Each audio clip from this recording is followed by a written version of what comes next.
guys, I hope you liked the last video about this car. Now you all know about this thing. I wanted to kind of point out some things that I love about the car and some things that I don't like about the car.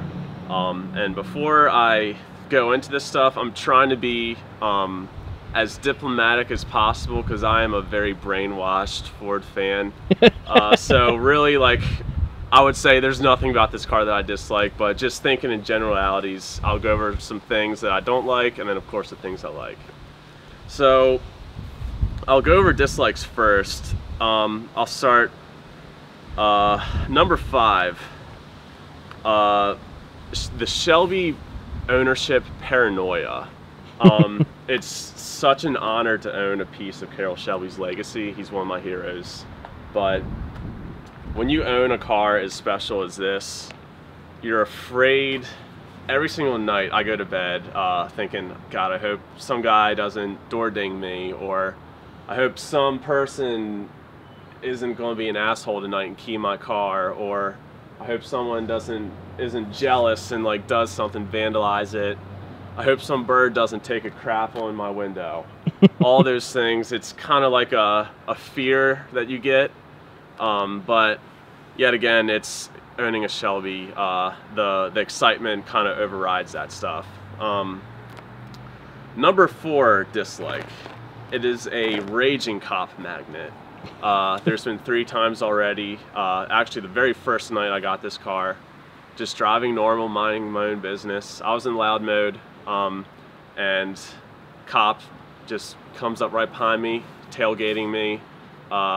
Put in quiet mode, just continue driving, and they're just trailing me. They're just prowling, waiting for me to make that move. Yep. And I'd be the first to admit I'm a pretty good driver. I'm not going to do anything stupid. So, and like I said, this car it's too fast for the street. One, because the roads are potholes, other drivers, and yet if I take this thing up to 140, I know there's going to be a cop there somewhere, and they're going to pull me over, and they're really going to show me a lesson. So number 3 dislike. This thing is very hard to park. It's very, very large compared to what I'm used to. I drive a Ford Focus every day. It's pretty small, and you sit up high with big windows, but this thing, especially the Shelby, it's very low and it's very, very wide. So I find myself often pulling into a parking space, and then I'll put it in reverse and look in the rear view camera and make sure I'm centered up. But then there's other times where the parking spots on the asphalt are too faded to tell where you're parking. So I have to literally open up the door and look down to see if I'm centered up, because I try to center this thing up just so I kind of have that equal barrier on both sides to prevent any kind of door dings. Also, if I'm driving on a road where there's a big downhill, I have to like kind of look up and like look over and see I'm not going to hit a curb or something. The hood, even though the front end of this is lower, like I discussed earlier, it definitely sticks up a lot, so it hurts the field of view.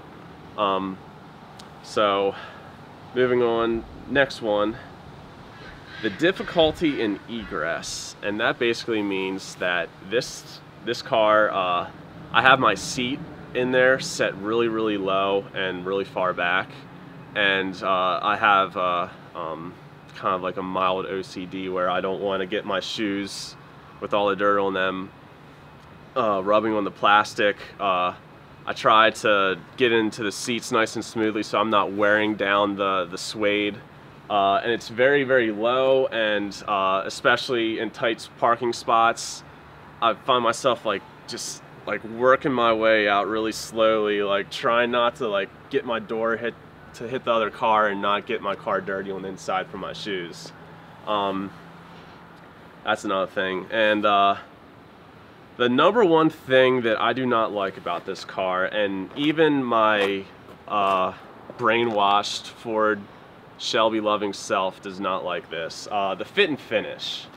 From far away, this car looks it looks like a gem. But when you come up close, especially when I was waxing this, I found a couple little defects. Like down here, you see that this line does not match that.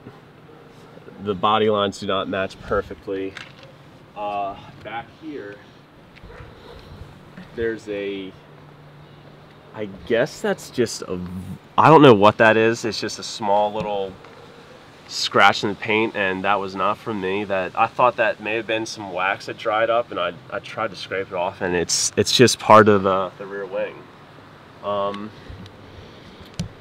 There's some, there was another thing back here. I forget where it is, but there's just little areas on here where things do not perfectly match up. Oh, one thing, this badge back here, when I first got it, I was looking down when I was waxing it, and there was actually little shavings of this plastic coating that were hanging out, and I had to get a fingernail clipper to clip it off. Another thing, this falls under the fit and finish, is these stripes.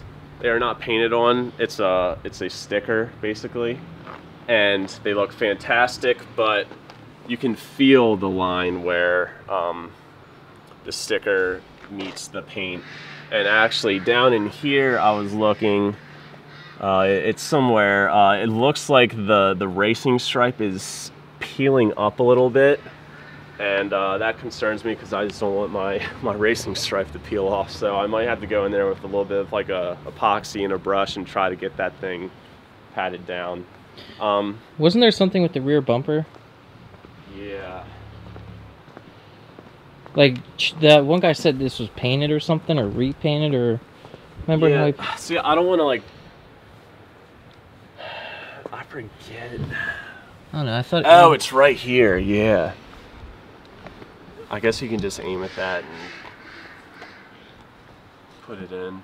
Yeah, like right here, you see that scrape. Yeah, it was like it got scraped or something. Yeah, from the factory. That was there when I got the car. So, I mean, we all have our little birth defects, and this car has her birth defects, unfortunately. But that's what makes her special.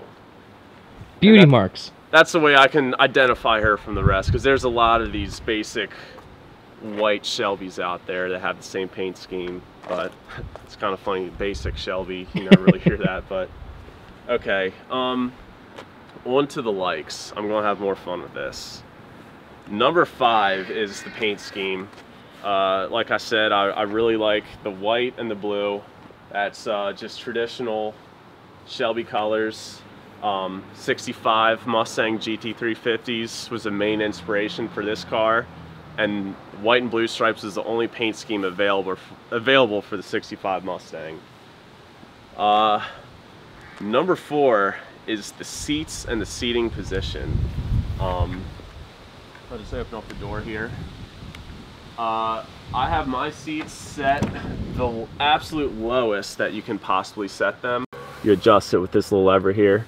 I have it sitting really far back, and it's leaned back too, so I got a little bit of gangster lean going. But now you are pretty tall. Do you have headroom issues? No, not at all. I'm 6'3", and I have no clearance issues at all. And the seats are absolutely beautiful. The Recaro seats, they hug me so good. I have a little bit of upper back problems. I have some minor bulge disc in my upper vertebrae, and actually, when I'm sitting in these seats, I can hit the throttle pretty good, and it'll set me back in the seat, and it'll kind of like straighten out my spine. It's almost like therapy. And the seats, the bolsters just lock you in. You can't slide back and forth, and then the Myco suede really just keeps you from sliding around. And then with the seats, I plan on taking out the rear seats and doing the 350R rear seat delete kit. That'll be in the future video.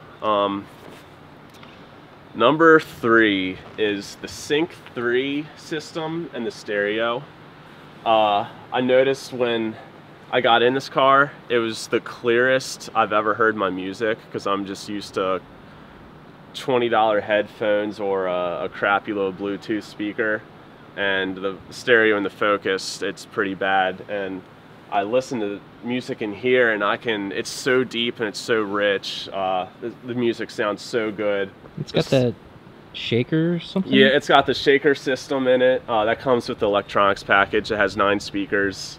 And then the Sync 3 system, like I mentioned in the previous video, it's all hands-free, Bluetooth connectivity, voice commands, all that stuff. I can press a button, tell the car where I want to go, and it takes me there. I can tell what music I want to play. A lot of really cool stuff. Number 2. Okay, this is where we're getting into some goodies here. I feel like, did we possibly skip number 2 for the dislikes? Number 2. Yeah, that was difficulty in egress. Oh, okay. Yeah. I feel like, okay. Yeah, okay. So, number 2 I have listed is the exhaust. And as you have seen, this exhaust is pretty wild. A lot of people say this is the best sounding production car in the world. They even compare it, like I said before, like Ferraris and Lamborghinis, all the exhaust, the exotic notes they give. This thing is right up there, and with the large displacement flat plane crank V8, it's just in its own world with exhaust note. And what's so great is it's the quiet mode and the loud mode. I put in quiet if I'm running around town early morning, people are sleeping. I don't want to be some asshole waking people up at 5 or 6 in the morning. And then most of the time when I'm running this car, I have it in loud mode. I actually just recently had my friend drive this car while I stood on the side of the road, and she drove it down the road and back up, and I was very surprised how good it sounded and how loud it was.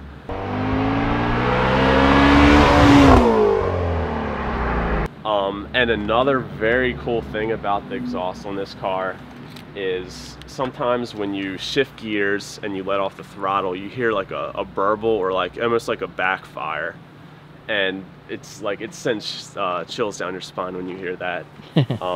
And the 350, the regular 350 has resonators which go basically run between the catalytic converters and the mufflers, whereas the 350R does not have resonators, and I plan on taking the resonators out of this car, so my car will be a little bit louder after I do that. Okay, so number one is interesting because I have it split. I can't decide what I like more. Drivetrain or the handling. The last video, I went in some good detail about the engine. Everything inside the engine is forged. It's a bulletproof engine. This engine, it won 6 out of 10 races in the IMSA series last year, so I know it's a proven winner. The transmission is just so solid, so direct. I finally feel like the synchronizers really meshed up good after the break-in period. The engine just creates amazing power. The power band is amazing.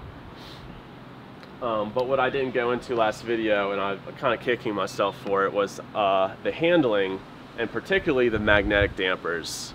The magnetic dampers create such a great handling feeling about this car. You have different modes that you can set the car in, and when you set those modes, it adjusts the stiffness of the dampers. And in case you don't know, the magnetic dampers, it's basically the fluid inside the damper has essentially little iron chunks in them, very, very small chunks, and an electric current is run through the dampers, and it makes the fluid more or less stiff. So that creates a softer or a stiffer ride. Like I said, I haven't been able to open this car up all the way, but I can already feel how well this thing is planted in the turns, and when you go out of a corner on exit, it just puts down the power so good. The Michelin Pilot Super Sport tires are very grippy. but I anticipate getting the Michelin Pilot Sport Cup 2s eventually on another set of wheels.